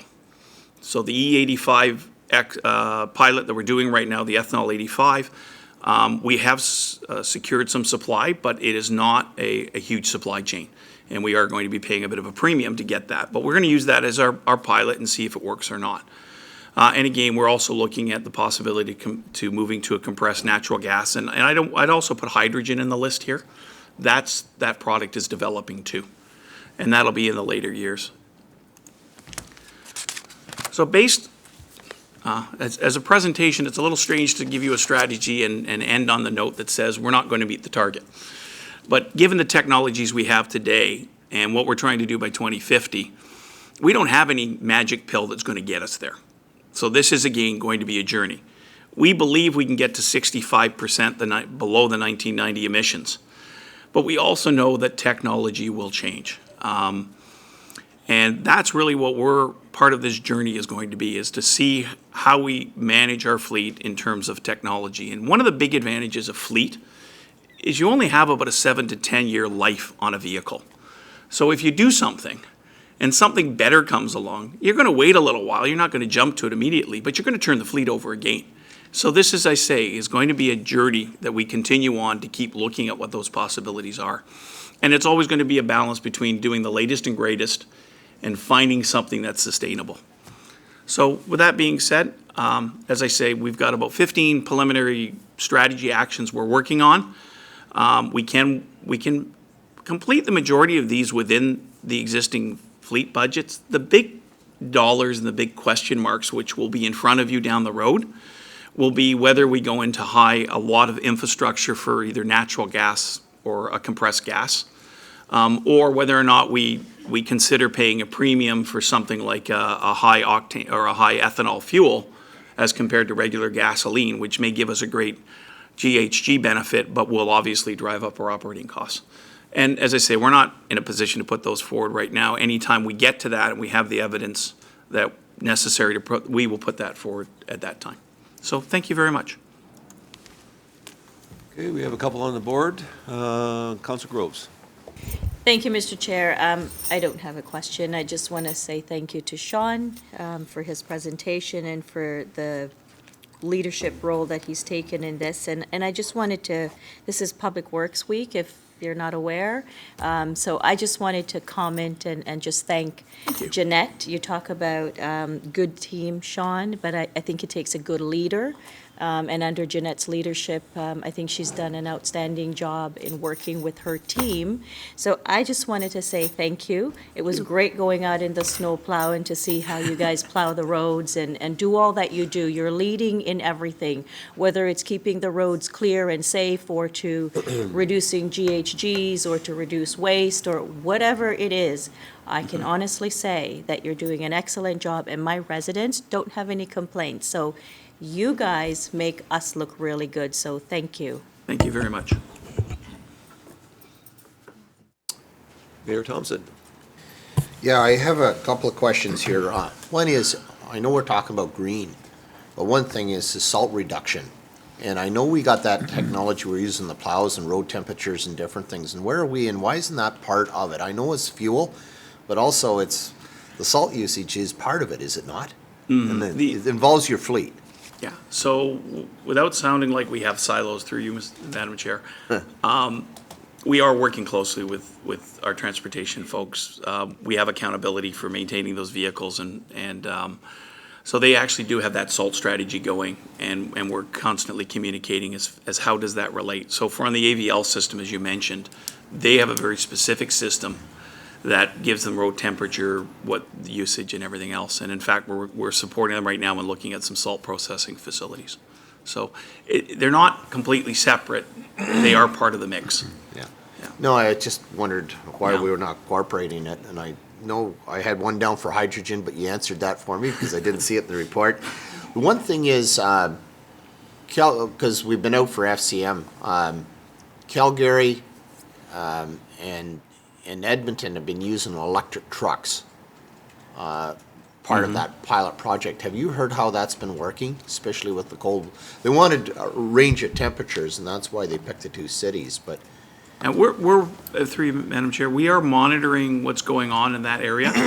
We had a lead on a fully electric pickup truck, and then we found out it was only one fully electric pickup truck that existed. So again, it goes back to that commercialization. We're watching them as they're doing their testing, and then once they become more common, and we have extended an offer to do testing as well. Okay. So that's again, I believe we're going to see that, just the way we've got a plug-in hybrid SUV right now Mitsubishi produces. It's not within our price range for the type of product we would want, but I think that's going to develop as well. my next question is how much work have you been doing with the lower tier municipalities? I know we do bulk fuel or whatever, but have we been sharing technology back and forth with the with Caledon, Mississauga, and Brampton? Again, through you, Madam Chair. My hesitation is, I know there's a lot of discussions going on. There's nothing formal. Okay. I think we've got a formal discussion coming up on hydrogen, actually, with Mississauga in the next little while. So, we continue to and just as a natural extension of our fleet operation, we talk to the area municipalities a fair bit. Yeah, I'm well aware Cummins and Detroit Diesel both are working on hydrogen engines, so that'll be interesting to see what comes down. But speaking of diesel, and I know it's the same as the emissions that I even have on the farm, the air coming out of the exhaust of the tractors is better than what it's drawing in, especially with the diff fuels and different things. I know it's a little more maintenance, but has that been considered in the fleet as well? Yeah, I'm just trying to jump backwards. I didn't catch If you it. look at that, look at that chart, one of the reasons why you're seeing a dip on the top line, which is the do nothing line, is just by nature, by its very nature, vehicles are getting better. Yeah. So there is a certain benefit that you get by, for lack of a better term, doing nothing, right? Because of the efficiency and the cleanliness of the vehicles. Well, it's like the Ford dealer in Bolton. You know, he says the doors are down, people pull in with their vehicle to be serviced. You can run the vehicle and it's fine. They say you bring a vehicle in from the 80s and the alarm system's going off. It just goes to show the difference of what it's picking up on the emissions. Yes, So, no, thank you very much. And, Thank you. It's good to see you're progressive. I was really hoping that we'd be a lot closer to the 1990 things, but it goes to show just how tough that target is to get to. So, job well done, Sean. Thank you very much. Good, thank you. Councillor Sato. Well, sorry, before Thank we you. go to Councillor Sato, Commissioner of Public Works would like to comment. Yes, thank you very much. Through the chair, just to speak to your salt, on July council meeting, we are bringing the salt strategy with some options to reduce further following the CVC delegation and the direction from council. Councillor Sato. Thank you. Yeah, I just have a question. You had mentioned near the end of your presentation about ethanol costing more. It's been my experience, because if I'm traveling in the U.S., if I see ethanol, I'll use it in my van. And it's generally half the price of gasoline. I get the same mileage. My understanding is that it isn't supposed to be as efficient, that you normally would not get the same mileage. Is that why you're saying it costs more, or is it just cost more in Canada? Through you, Mr. Chair, it's a regional effect. It's also the ethanol you're getting in the States is like a 10 to a 30% mix, depending on where you get it from. We're looking at like an E85 It is. mix. I think it's called the E85 in the gas stations. In yeah. our situation, it's purely a supplier issue. It's not, because there's so few suppliers and you're bringing in from a farther distance, and you're not getting the bulk advantages you get Right. with the purchasing co-op. that we have today with the other municipalities. That's what's driving the increase. Okay. One of the interesting outcomes we're hoping from our pilot is if we can prove that it really works well in our vehicles, then we've got the first half of the equation done. We have a vehicle that's available. Then what we'd like to do is go with the area municipalities, Metrolinx, and other players that are out there, and speak to them that are as to whether they want to look at our results, maybe do something themselves, but then build up a larger demand for the ethanol, because that would help with that pricing situation. Okay. I just love getting the paying less than half price for a gallon of gasoline, and I found my car ran fine on it, still running, and I got exactly the same mileage that I was getting with gasoline. With regard to the biodiesel, some years ago, it was actually, Nando, you might remember what year it was, but our staff came to us in Mississauga and had suggested during budget time going to the biodiesel. And we were advised that it was going to cost more, so we had put more money in the following year's budget because we thought it was the right thing to do, is greening our fleet. And a year later, staff came back to us and said that the price had dropped so drastically that they were actually saving money. So it was a good thing we did take that plunge. But what they found, and the reason why we went to it then, and we've been doing it ever since, the reason we went to it in Mississauga was because they advised us that the fleet would last longer, that the using the biodiesel would prolong the life, so we would not have to be replacing vehicles as soon as if we were using either, I guess, I can't remember. I don't think we switched from diesel. It was from regular gasoline to the biodiesel. And I think they haven't come back and said that we have to replace our fleet any sooner. So my assumption is that we are getting a longer life out of our vehicles, which on the business case saved money, which is why we were prepared to spend more money on that fuel. We ended up not having to, which was a good thing. So have you looked into, looking at the alternative fuels, the impact on the vehicles themselves and the longevity of the fleet vehicles? Through the chair, what we've historically done at the region on biodiesel is, you may recall that Waste Management got a small operation going to actually create biodiesel. And we've been actually using that in vehicles for quite a while, and we monitor those vehicles. And we've pushed the limit a few times on getting the percentage up and watched what the vehicles are doing. So that's been a rather informal process we've been doing, but the results have been fairly positive. One of the things we want to do in the strategy is to actually more formalize exactly what you're talking about. And the good news is we've got some other municipalities that have already been doing it. So well, Mississauga, we've been doing it for, I don't know, Nando, 10 years now, maybe? At least 10 years when council agreed to do it, and we've been doing it ever since. So I think we have probably a really good pilot, 10-year pilot with statistics that the region could use. And we will be tapping in on that, yes. Okay, thank you. Thank you, Councillor Spolieri.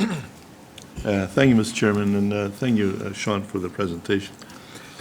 Just interestingly enough, I was just glancing through my some information here, and I read that Volkswagen is investing $25 billion in lithium electric vehicles. That was just came out in the news this morning, and so it seems that even as we know, Tesla is going into heavy-duty trucks, electric-powered, battery-operated, and so is Volkswagen. And they're investing a huge amount of money electric, and that seems to be the near future technology that's really going to be saving our environment. I think from the meeting our targets to cut down on emissions. So are we looking at what's really developing? What's happening around? Because as we know, Germany's always been known to be one of the most environmentally sensitive countries, and they're always taking a lead in green technologies. A $25 billion investment it's a huge amount, and I'm sure that Volkswagen, as we know, they're pretty successful whenever they go on to ventures. Are we seriously looking at especially now that they're actually heavy trucks heavy equipment is being powered by lithium? Through the chair, yes, that's the easy answer. It really, again, comes down to when it becomes a technology that we can tap into and it's available on a regular basis. For every category of vehicles that we have, what we've been trying to do is develop, and we have done, is a hierarchy, and electric always comes in first. Because in an electric vehicle, you're looking at an 85 to 98% reduction in GHGs as compared to, a gas or diesel vehicle. And that's including the source, which is in Ontario, our hydro is very clean. So it's exactly as you're talking about. And then what our approach will be and throughout the fleet is if that technology is available, that's the first one we're going to go to. If that's not available within a level that we can use to meet service demand, then we would go to, let's say, for example, possibly a plug-in hybrid. If that's not available, then we might look at like a natural gas or a propane, or then from there, the bottom of our hierarchy will always be gasoline and diesel. Right. But that's exactly as you're describing, and that's what we're going to be doing, is watching as these products get developed. Well, as you probably know, Brampton, we're getting some electric buses. Yes, yeah. So we're heading that way in Brampton. So we're watching that with interest. Great. Thank you very much. Thank you. Thank you, Mr. Chairman. Thank you. I have one question with respect to the new facility on Mavis. I guess, is that a fueling station also? Through you, Chair, yes. We've got gasoline, trying to think, it's gasoline and propane there. Yeah, we don't have any diesel running out of there at all. Okay. And I guess with the facility right across the road, with Mississauga having a fueling station, was there any consideration of the overlap, or are we independent of each other that way? We do actually share availability of facilities. The biggest thing at Mavis when we looked at the fueling was because there's a prep exercise that goes on. So when the drivers come in, the vehicle are ready to go.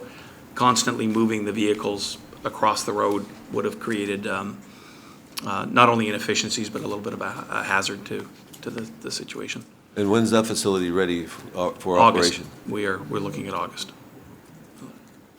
Maybe a tour or something? Yes, more than welcome, yes.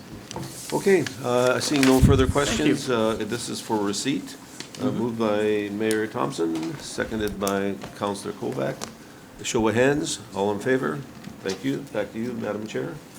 Thank you very much, Councillor.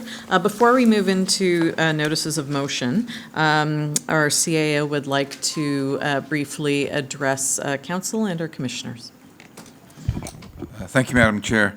I just wanted to advise Council that today is Lorraine Graham-Watson's last Council meeting. Lorraine is our Commissioner of Corporate Services and has been with us for a number of years. She is actually retiring next week. And I'm really pleased that she decided to spend the last little over 4 years of her distinguished career in the public service, both at the provincial and municipal level, and some time in the private sector too, to spend her last 4 years with us at Peel. Most of the work that she does has been work behind the scenes. She's been responsible for 9 business lines, so HR, property management, real estate, clerks, EMO, legal, climate change, energy management, to name some of them. All of which are critical for the day-to-day delivery of services, but which sort of go under the radar most of the time, except when things go wrong. And over the last 4 years, nothing's gone wrong, except this weekend when she dropped her computer in the lake, trying to get her work caught up before she finished. Luckily, we were able to retrieve both the computer and all the work on it. But other than that, it's been really an uneventful career for Lorraine with us. So on behalf of ELT, it's been a real pleasure of having the opportunity to work with her over the last few years, and I'd like to ask council to join me in wishing her well in her retirement.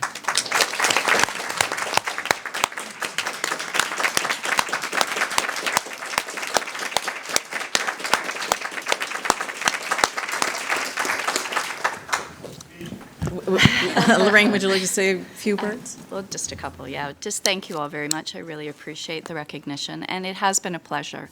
The last 4 years have been tremendous, particularly working with the executive leadership team and with council, so thank you very much. Thank you very much, Lorraine. And like one of the old car commercials, your core competency is competency. So congratulations, and have a wonderful retirement. We'll miss you. All right, moving on to notices of motion. 17.1 is a motion from Councillor Groves regarding air quality in Caledon. Can we get the... Motion. Oh. That was a motion, air quality. Councillor Groves, should I talk slower while you get... Yes. Oh, and there's Councillor Shaughnessy. Thank you both for joining us today. Oh, Mayor Thompson, you're on the board. Thanks. And I think this is really important, and I think it's certain areas, we do have a baseline, and it's been a number of years, and I think for everybody's health and awareness, to even know where we're going, we just had a good presentation from Sean Hewitt. But I think this also tells what's going on, and I know provincially it's been a real challenge trying to get them to deliver. So I want to thank the Region Appeal for assisting us to get where we need to go on this. Thank you. Councillor Groves? Thank you, Madam Chair. And I just wanted to echo what Mayor Thompson just said. And yeah, thank you to staff for bringing us to this point. We've had several meetings with folks from MOECC to talk about air quality and the impacts that it has on people's overall health. So we passed this motion at Caledon Council a while back. And so staff has done quite a bit of legwork and research in it behind the scenes, and hence this motion is here.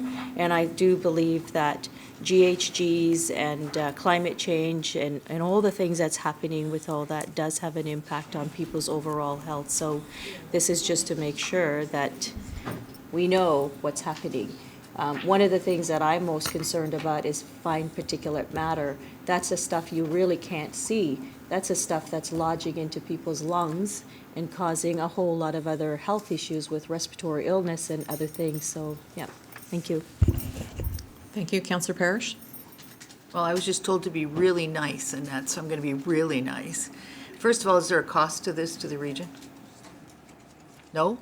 Secondly, can you throw Malton into the mix, just so you get a little feeling of what it's really like out there? Is that an official friendly amendment? It's official and it's friendly. Okay. And a bit smart-assy. So any Councillor Parrish, any particular area? Oh, just pick an intersection, Goreway, Derry, Airport Road, couple sites would be good. And particulate matter, you can pick it up in the bag full there. Alrighty. Councillor Shaughnessy. Thank you very much. Yes, we have been working on this for a while, and I think I'd just like my council to understand that when it comes to aggregate, there is, and it's mine mostly in Ward 1, that there's no regulations as far as under the Aggregate Resource Act that they must monitor it. Yet, if you're actually working in a pit, you actually have to wear a monitor, and it registers all the particulate matter that they're consuming, breathing in. So if it's important to the workers, it's important to the area who have that interim use, and that interim use is 60 to 100 years that you're sitting by one of these pits. So I think it's a really good idea. The other thing I wanted to say is we have to be looking at it from a planning perspective when we're looking at putting schools, where we're going to put homes, where we're going to put seniors facilities. How close do we actually want those buildings, homes, residential areas? Do we want to put them adjacent to a major highway? Is that a good thing when we're talking from a health perspective? So I think it goes broader than what probably even our motion says, but I'm quite happy to see what happens with Moulton, because I do know Moulton well too, and I've seen how it has evolved, and it is a concern to everybody. So I think everybody here, I hope everybody supports the motion moving forward. I think it's a good marker just to have. It's a starting marker, and then we can move forward from there. So thank you. Thank you very much. And Councillor Shaughnessy, you were seconding this motion? If you indulge me for one moment, can we add a fourth location at the South Down Industrial Area in South Mississauga, which is heavy industrial? Oh, sorry, I didn't see you, Martin. Councillor Yeah, Medeiros. thank you. Well, I was about to add, as in the spirit of everyone's addition, I'd like to add Dixie Road and Steeles as a friendly amendment as well in Brampton. All right. With those friendly amendments, sorry, Councillor Medeiros, you're good? Okay. We have a mover and a seconder. We need a recorded vote. Vote now, please.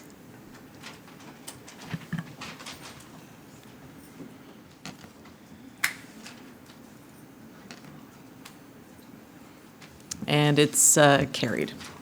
Alrighty. Moving on to 17.2, motion from Councillor Seda regarding reconsideration of Resolution 2018-211 regarding community event paid duty policing. We do need a 2/3 vote to reopen this matter. Correct? Before we can discuss it. Yep. Okay, so please vote now.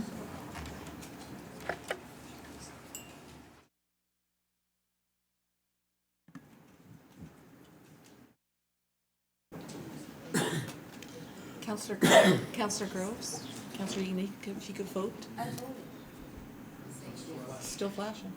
You get to vote twice. Oh, okay. Mayor Thompson. Come on, you guys. We found them. Maybe we pushed too soon, maybe that's what happened. Maybe. That matter is carried. I'm going to turn it over to Councillor Sato. Thank you. I appreciate council reopening this. There were some questions that we had in Mississauga and that I had on the report. And it related, unfortunately, the report didn't get put into my binder this morning, so I don't have it to refer to. But it related to the numbers that the region was using. They didn't seem to add up, and I'm not speaking to the mix-up between the Brampton, Mississauga amounts for the parade, because I realized that was an error. I think it's been corrected, and that's okay. But when I added the numbers across, it didn't seem to add up to the numbers that we were given in the city of Mississauga. So I felt that the report should be reopened. We should look at it again. And Councillor Parrish has actually put together the wording for a motion that we would like to be dealing with today for council. Councillor Parrish?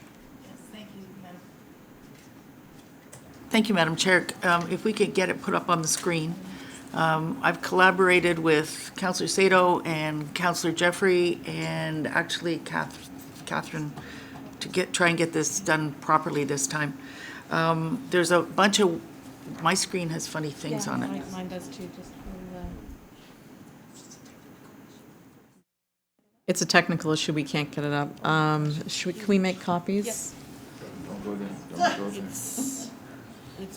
It's fairly lengthy. Yeah, well, no, but it's simple. Let me read it. Okay. Shall I read it? Yes, go ahead, please. Okay, whereas Peel Regional Police have recently reviewed their policies on paid duty fees for community events, concluding that the costs associated with donated services can no longer be borne by Peel Regional Police.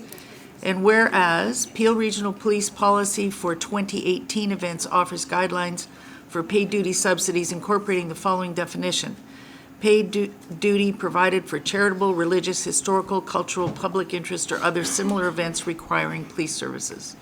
And whereas Peel Regional Police policy for 2018 further suggests subsidized funding for vehicle and administration fees only for community events that are fully funded by local and regional governments, events that do not generate revenue through the collection of fees, charges, and/or donations solicited or received.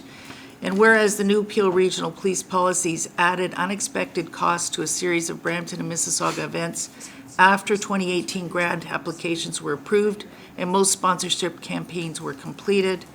And whereas the unanticipated costs were addressed by a region report dated March 22nd, 2018, which transferred for 1 year only transition funds to the cities of Brampton and Mississauga based on 2016 budgets.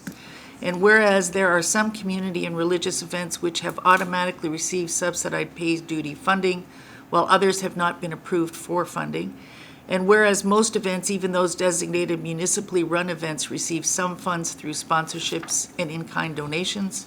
And whereas community, charitable, religious, historical, cultural, and public interest celebrations contribute to the character and unity of our cities and serve as significant economic magnets to our region. And whereas a long-term solution to increase Peel Regional Police paid duty expenses needs to be addressed. And whereas Regional Council passed a motion to reconsider Resolution 2018-211 from the April 5th, 2008 Regional Council meeting, therefore be it resolved, one, and this is just for the staff to review, that the Peel Regional Report dated March 22nd, 2018 be reviewed in cooperation with staff from Brampton, Mississauga, and Peel Regional Police to make any required corrections to funding transfers. Secondly, this is the Linda Jeffrey edition. And further, that the region of Peel recognizes significance and value of a wide variety of community events by supporting partial funding of paid duty costs for events and meeting a consistent set of criteria. And further, that the regional clerk report back to regional council with regard to the establishment of a committee with a mandate to develop consistent criteria for community events qualifying for police paid duty subsidies and to make recommendations in time for the 2019 budget. So what that's saying is there's going to be just a reworking of the last report that had some errors in it. Doesn't change who gets funded, it just reallocates it. Secondly, that we do recognize the significance of these events, and if Peel Regional Police can't afford to subsidize them, then the region should come up with the criteria that we can subsidize them. And thirdly, that the clerk tell us how we do all this, because we have new rules around here, so she's the boss. Thank you, Councillor Parrish. Councillor Mayor Jeffrey.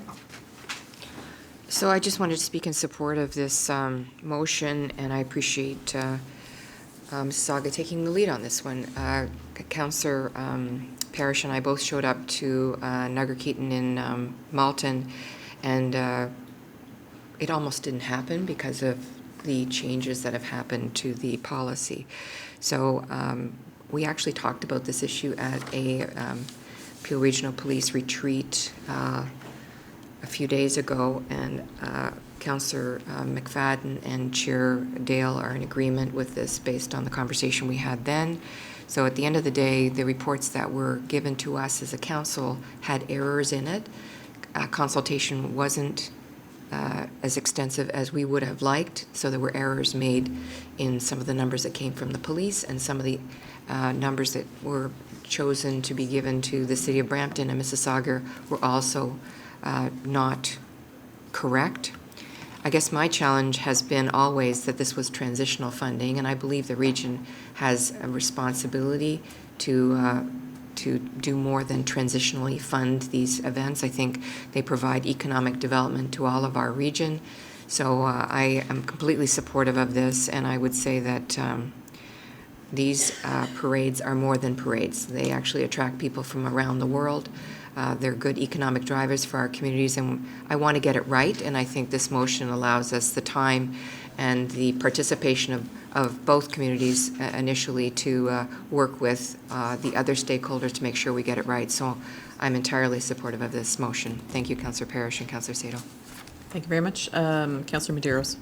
Thank you, through the chair. I think Mayor Jeffrey covered a lot what I wanted to say, and I thank you, Councillor Parrish and Councillor Sato, for bringing this forward. Specifically, I do like the addition regarding the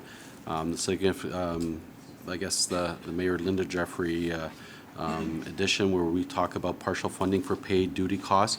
And I always go back to the religious festivals. I know in Brampton that we have through the Polish church, the Portuguese church, etc., and the economic drivers, because it's not just a celebration of one's faith, it's the people that it drives. It brings people from all over North America that come, that visit, people sometimes from Europe. So I thank you for this motion, and I look forward to the opportunity to provide some input. Councillor Gibson? Thank you, Madam Chair. I'd like the last paragraph to be voted on separately. I don't believe we should have council members on the committee. I think it gets too biased when you have council members on some of these. I'd rather hear back from staff. But the rest of the motion I can support. But I'm wondering what happens to the money now that we originally supported? Because it's not in here. So the groups we had, when we made this decision, we had groups in the audience, specifically the Brampton Santa Claus Parade were there. They were happy when they left. They knew they were getting their funding for this year. They can continue on. This motion doesn't have that in there. So I'm wondering, how does that work now? Or do we re-vote on the motion that we just reopened again, just so we? I think, Councillor Gibson, we're not going to debate at this point what the committee is going to do or the makeup. That will come forward in a future report. But that's 2019, we're talking this year. What's No, the 2018 events are being dealt with in this paragraph. So the 2018 events are being dealt with in the third paragraph from the bottom. Be it resolved that the Peel Region Report dated March 22nd be reviewed in cooperation with staff from the 3 municipalities and PRP to make any required corrections to funding transfers. So we'll deal with the inaccuracies now, this year, and looking, we're looking at, the clerk will put together the report where we can look at the makeup and what the recommendations are at that point. Okay, so just so we're clear then, because I want to be specifically clear on this, the groups that left that day, thinking that we supported this, are getting their funding. I want to make sure staff understand that we're not asking staff to come back with something different, because we specifically put amounts in here to make sure that they got their funding. And now we've got no amounts. They could be looking at this going, what does that mean now? Does that mean we have to rethink? They're already in the process of making, the arrangements. So this is not a repeal of what was done before? No, but we reopened it, right? Yeah, sure. So we're Perhaps David can reconsidering speak what to we've this. done before. So it's my understanding that what is being reopened is a discussion on the amount of money that the region is providing to Mississauga and Brampton to this year. This is the first paragraph of the resolution.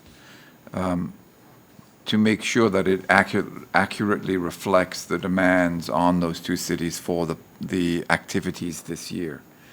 So I think the implication is not stated, but it's inferred, is that there wasn't enough funding transferred to meet the demands that the local municipalities have encountered from these groups. So we will relook at that amount, and I would expect that end up increasing the amount that's sent to the 2 municipalities to deal with all of the demands that you had. The actual funding of the groups that come forward is a local decision. It's not taken by regional staff. Okay, as long as we're clear, because both George and I had brought up scenarios where the groups were concerned about making sure they could continue on, otherwise the events weren't going to happen. So I just want to make it clear that staff understand that. No, we're looking to Okay. keep them whole 2018 and Perfect. looking for a set of criteria going forward in 2019. Perfect. along with the I budget. do like the motion, other than, I'd like to, a separate vote on that last, because I think we're politicizing by putting council members on. I'd rather have staff report back to us and then make Yeah. staff. So And that will come I forward not in the report, support- Councillor I Gibson? will not support that portion. Okay. Thank you. So I don't think we're going to separate it at this point. You can debate that when the report comes forward. The other report. Yeah. The clerk report that's going to be reporting on the committee.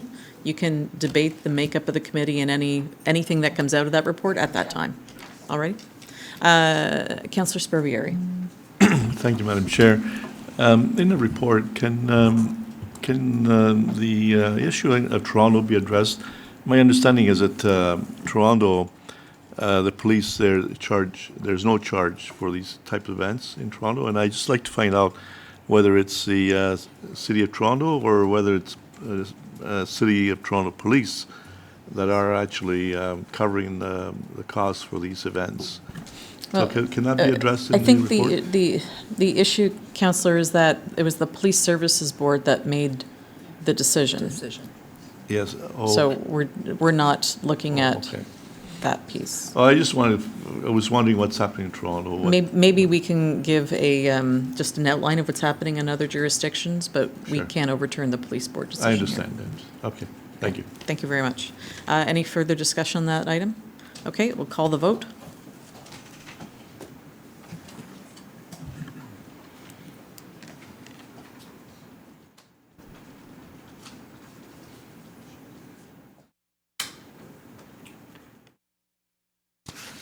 And that's unanimous. Item 17.3, the motion from Councillor Sparvieri regarding water community fluoridation. Councillor, would you like to speak to this? Very briefly, Madam Chair. Or do you have a seconder for your motion? I believe Councillor Palacio is seconding it. Okay, go ahead. Right now, as it stands, the committee is comprised of 7 members, but we only have 4. So we'd like to adjust the numbers from 7 to 4. So just for quorum's sake, so in case we have one person missing, we wouldn't be, at our next meeting, we wouldn't be running into a problem like we did last meeting. We had this problem where one person was missing, and Councillor Palacio actually had to call Councillor Ennis, who was just to fill in. We had to wait quite a time for it to arrive, and so to prevent this problem reoccurring, we'd like to adjust the number from 7 to 4 as the complement on the committee. Okay, so that you are not going to add to the committee, you're just going to readjust the numbers according to your... That's right, yes. Which is different than what was provided. Yeah. That's right. Is that a recorded vote? Yeah, just a second. Just clarify that it's actually 7 plus the chair for 8. So it's 7 plus the chair Right. for... No, Hold on 1 second. 4 plus the chair. So you want it 3 plus the So you want 3 plus the chair? 4 plus the chair. 4 plus the chair. For 5. And what do we require for quorum? 3. So we would then require 3 for quorum. That's right. Is that your understanding? That's right, yes. All right. Does anybody else wish to speak to this? No? All right. Okay, please vote.